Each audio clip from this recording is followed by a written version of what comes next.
Hi, I'm Mark Rushka. Welcome to my 10th video in a series that tries to educate the viewer of the existence of an advanced Ice Age culture that I've named the Mammoth people. They trekked from their volcanic homeland to near the center of what is now the North American continent and Ulysses, Nebraska, from where I am creating this video. In this video, I'm going to show you a microlithic abstract artwork that doesn't have a repetitive theme or epic folklore tale incorporated into it. It's a sort of out-of-the-blue type of piece and is the most exciting artworks for me to interpret simply because I don't know what to expect to see when I read the artwork and follow the Mammoth people's hunter-herder microlithic abstract art figurative language's rules. It's like searching for the storyline and then bam, you get the euphoric excitement when you see it as if you discovered an ancient buried treasure and were the first human to see it in over 13,000 years. I hope I can relate that incredible experience to the viewer by showing you this artwork's interpretation the way that I figured it out. For this artwork, I'm going to show you just the stone first, and then possibly show you some illustrations in my second book, Reflections from the Pleistocene, that might help you see it better, but I don't think I need to. First of all, the stone just looks like nothing, just a stone. It caught my eye at the Spanish diggings because of its color and its high polish, and I knew it looked like it was worked.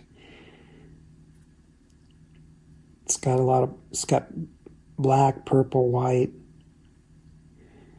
But this is the surface that caught my attention. I'm going to show it to you close up. It's a rubbed out concave surface that doesn't happen in nature by itself. I'm going to zoom in on it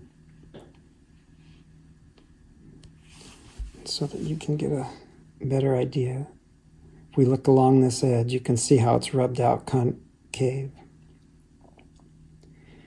So I figured that there's a reason for that, and since this surface is white cortex, I figured they're making the hunter-herder art microlithic abstract artist was creating a snapshot image, and that is indeed what he's doing. So I look closer, and there's a intersecting straight lines, perpendicular lines.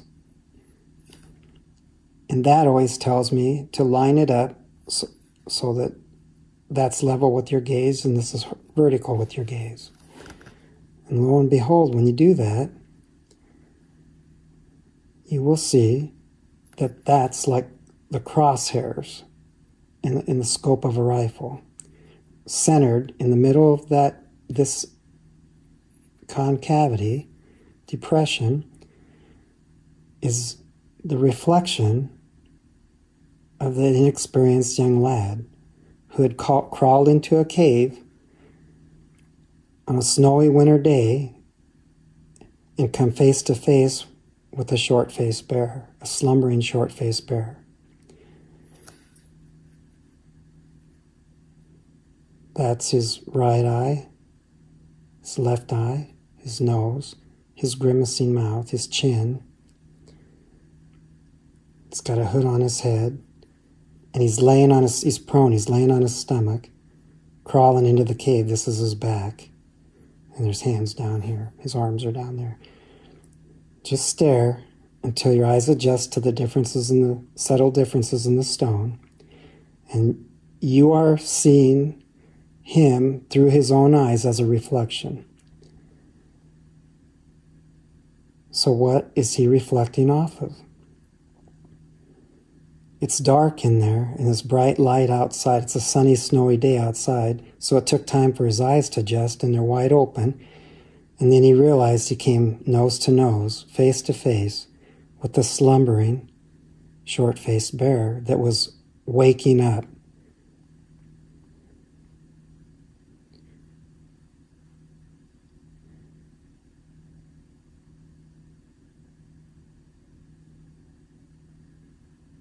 when you look into her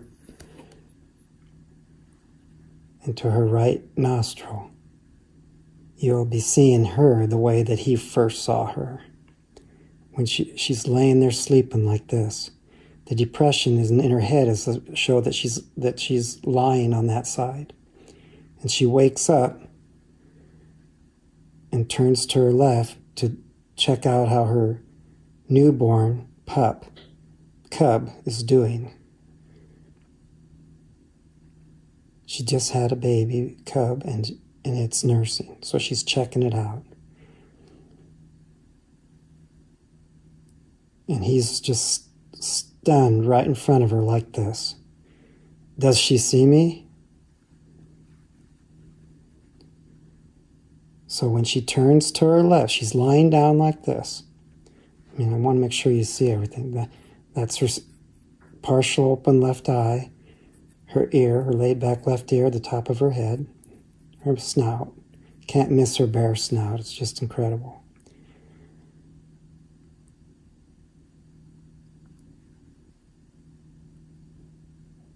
So for him to reflect off of her like this, she had to turn to her left. So when she laid her head back down, she checked out her nursing pup, and she laid back down. When she did, the inexperienced young lad's eyes had adjusted to what he's seeing in the dark cave, and then he saw this. That is her nursing cub. Little white nursing cub. There's its left eye. This is it. There's its left eye, its nose, its right eye, its ear, its right ear, and its mouth. And its mouth is latched on. It's closed. It's curved there. It's latched on to that left teat. Look how delicate that is. And it never broke off, and it's been that way for 13,000 years or more. This represents the top of her left shoulder, left arm. It's like she's cradling it.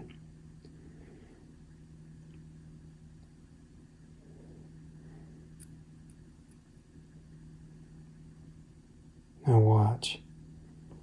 She lays her head back. There he is. She thought she heard something. She got up, looked. Her cub is okay.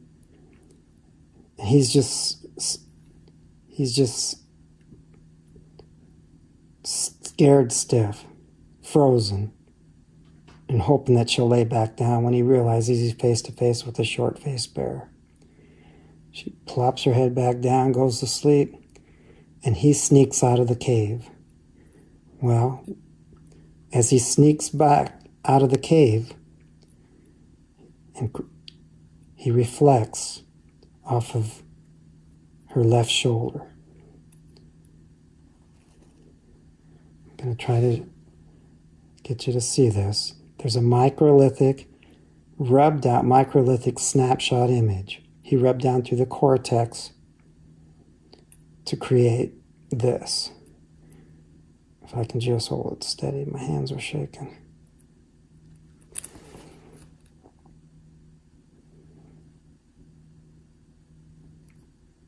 Here's the youngster sneaking out. That's his back of his right shoulder, his right elbow, arm. Here's his face, his left eye, his right eye, his open mouth, his chin.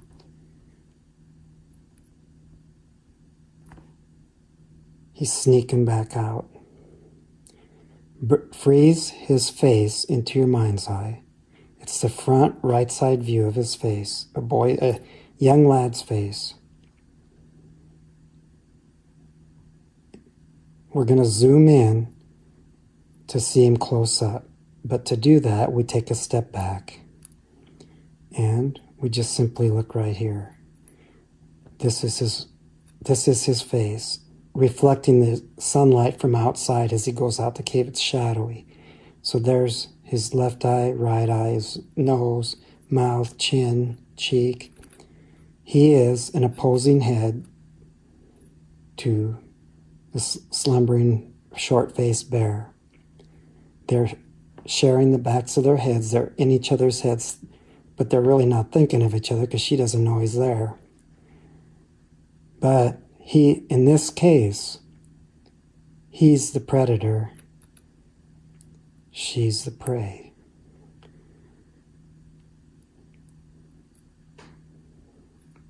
He's the predator.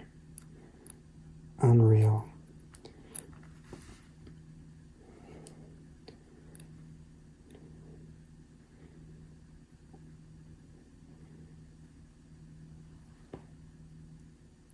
How's that for a combined optical and cognitive illusion? Close-up image of a short-faced bear.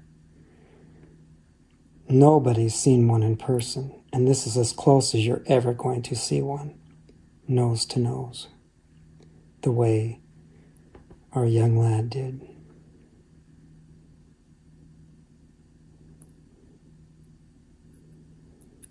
He even got to see her newborn cub, nursing her. It just is what it is. Before I leave you, I'm going to show you something that I just got in the mail yesterday, which is my archaeology magazine. Oh, I gotta go zoom this back out. And on the front of it, it's the March-April 2019 issue. And on the front of it is a picture of a bull on the cave. It's a cave painting on the Lascaux cave in France. And I thought, well, I'll check that out. So I just went to that page 44 and 45, and I thought that's pretty neat. I always enjoy seeing these cave art to see if it has anything to do with the Mammoth people that I've been studying for over 10 years now. But opposite this image, this photograph of a bull. Here's a bull, and then horses and other wild, large game animals. Was this? It says, a recently excavated stone above, engraved with rays emanating from a bull's head, was made some 14,000 years ago in northwestern France. Well, that's not a bull's head. That is my flying submissive you spirit. That's her head superimposed on her extended right wing. These are not rays of light because they're curved. These are the feathers of the wing. Imagine a goose wing. So in this image of her, it's as if she's putting on the brakes or like flapping vigorously because her floppy left ear is down over her eye, her left eye. This hatching represents her fleece, her woolly fleece. It's not on the smooth left side of her face. This is not a bull's muzzle. This is like a Shetland sheep's muzzle. There it's rounded, the mouth is up more in the middle. If it was a bull's muzzle, it'd be a flat front. The nostrils would be up higher, and the mouth would be down here. It's clearly a sheep, a white sheep, ewe. It's a ewe. She is my flying submissive ewe spirit. To lend credence to that, the flying submissive ewe spirit was central in the Mammoth people's microlithic abstract art. You always saw her when she glided down to suck up the dying person's, the Mammoth people person, or their domesticated animal that's dying. She'd suck up their last exhaled breath and take it up into the heavens to be with their deceased loved ones. Or she could be gliding down to blow out like a union, like when a man and woman got married, it was like a unity blessing. Or when there was at birth, she'd blow out like the spirit of life. So if you position her, like if we rotate this and position her so that the bottom of her wing is level with your gaze, you will not now see what she is actually doing. She's down on the ground with her extended wings out in front of her. You don't see the closest one to you because they're symmetrical. So that's how the art works. You only see the body, head, and the wing that's in the back, that's behind him, because the wing that's on this side of him towards your gaze is exactly the same as that wing. So she has her wings extended out in front of her. They're outreached, and they're encompassing like a dying mammoth people person. And you're looking right at her. This is the top of her left shoulder. And that's her left arm. And there's her left hand. This is her face. Her nose is clearly etched out, just like the ewe's nose is etched out.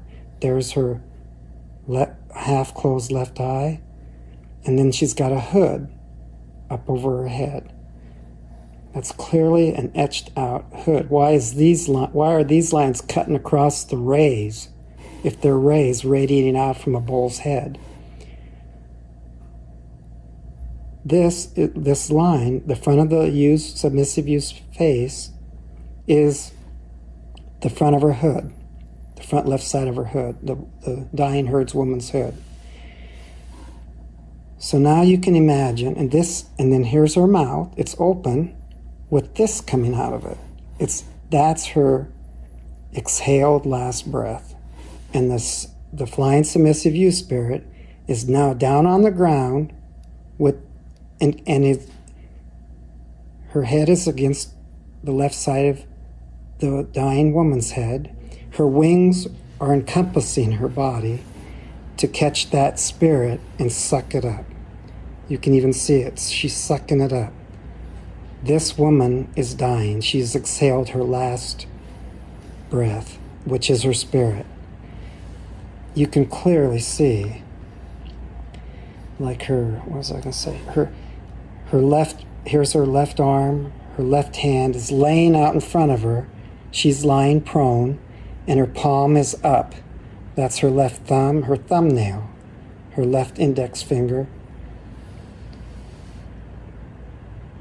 I don't know how she died. If I had the whole stone in my hand, I could probably find out what's killing her. A predator could be killing her.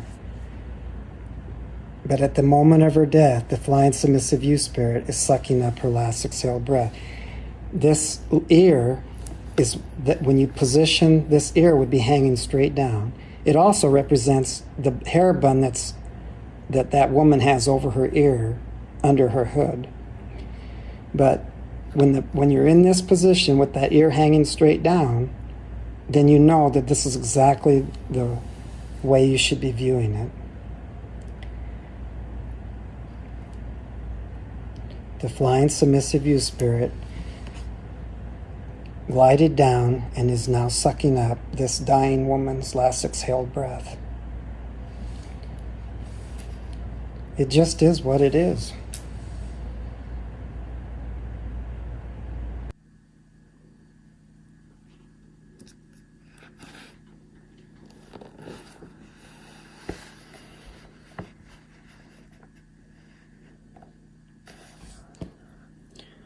Blowing out the unity blessing.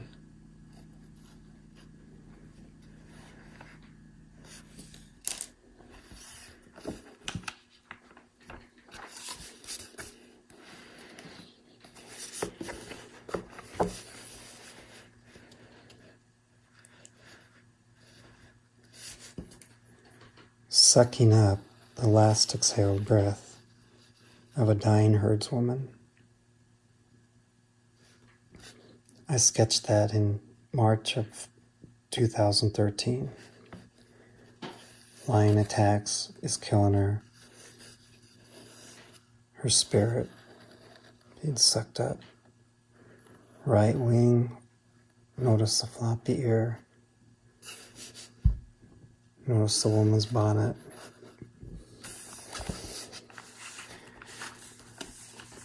Yes.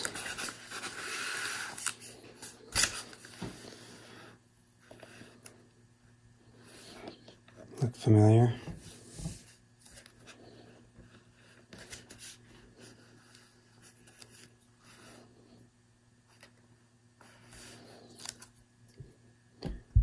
There's her nose, spirit coming out of her mouth, being sucked up. Floppy ear, bonnet, or hood. Right wing. Until next time.